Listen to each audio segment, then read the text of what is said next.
ৰাতি ৰাতি ও কালীৰ উপৰ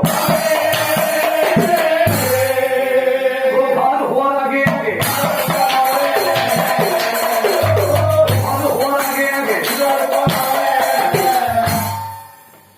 সঞ্জয় মহাৰাজ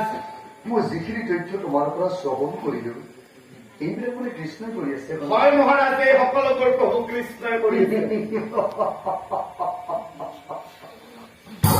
মই ভবাটো ভুল নফল সঞ্জয় মহাৰাজ মোক তুমি আৰু এটা প্ৰশ্নৰ উত্তৰ দিব পাৰিবা মহাৰাজ ৰথৰ ঘৰত এটা সঞ্জয় কিছুমানৰ এটা আৰু কিছুমানৰ দুটা কি কৰা সঞ্জয় কি কৰা ৰথৰ ঘৰত কিছুমানৰ এটা এটা এটা আৰু কিছুমানৰ দুটা যদি মোৰ খুৰাত ভুল হোৱা নাই মই শুনিব পাই আছো যে অৰ্জুনৰ ৰথৰ ঘোঁৰা হেনো চাৰিটা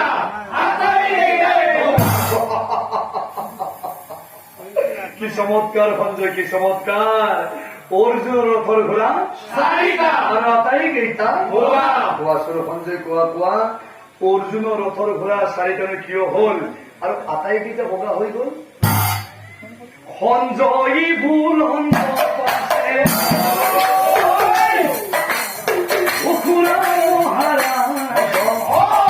চাৰি ঘোঁৰাৰ অৰ্থ মই উপজীভূত চাৰি ঘোঁৰাৰ অৰ্থ মই উপজীভূত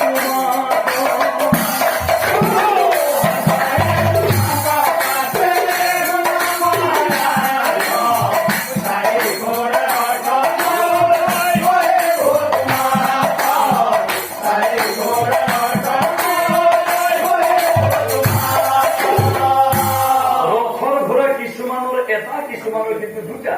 কিন্তু অৰ্জুনৰ ৰথখনৰ বাবে প্ৰভু কৃষ্ণই চাৰিটা বগা ঘোঁৰা কিয় নিৰ্বাচন কৰি ললে পহৰা চিকিৰাটো ল'ব পাৰিলেহেঁতেন কিন্তু পহৰা চিকিৰা নলৈ আটাইকেইটা তেখেতসকলে বগা ঘোঁৰা কিয় নিৰ্বাচন কৰি ললে বগা ঘোঁৰাই শান্তি সম্প্ৰীতি বুজাইছে বগা ঘোঁৰাই শান্তি আৰু সম্প্ৰীতি বুজাইছে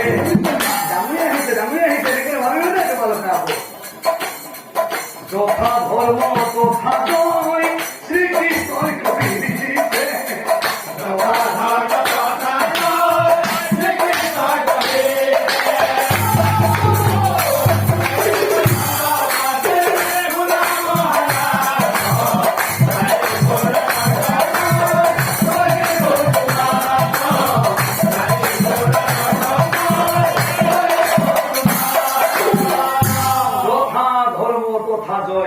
যিয়ে ধৰ্মত থাকিব তেখেতৰ জয় হব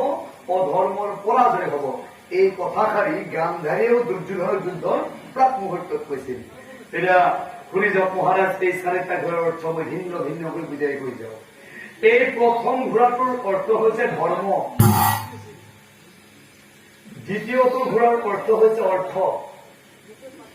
তৃতীয়টো ঘোঁৰাৰ অৰ্থ হৈছে কাম আৰু চতুৰ্থটো ঘোঁৰাৰ অৰ্থ হৈছে মুখ্য ধৰ্ম অৰ্থ কাম মুখ্য ইয়াক চতুৰ্বৰ্গ বুলি কয় আৰু এই চতুৰ্বৰ্গক এই চাৰিটা ঘোঁৰাই বুজাইছে তেতিয়া শুনক মহাৰাজ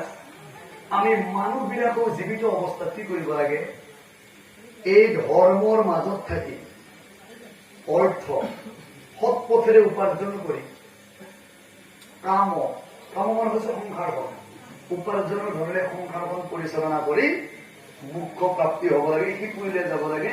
ভগৱানৰ নাম লৈ। পুনৰ কৈছো, মানুহে ধৰ্মৰ মাজত থাকি সৎ পথেৰে উপাৰ্জন কৰি উপাৰ্জনৰ ধৰণেৰে সংসাৰখন নিয়াৰিকৈ পৰিচালনা কৰি ঈশ্বৰৰ নাম লৈ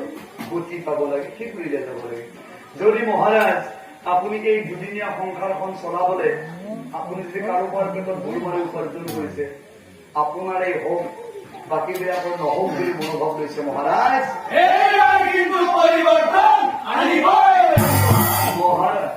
সংসাৰ চলাবলে কত মানুহে দুৰ্নীতি কৰি বস্তাই বস্তাই টকা ঘটিছে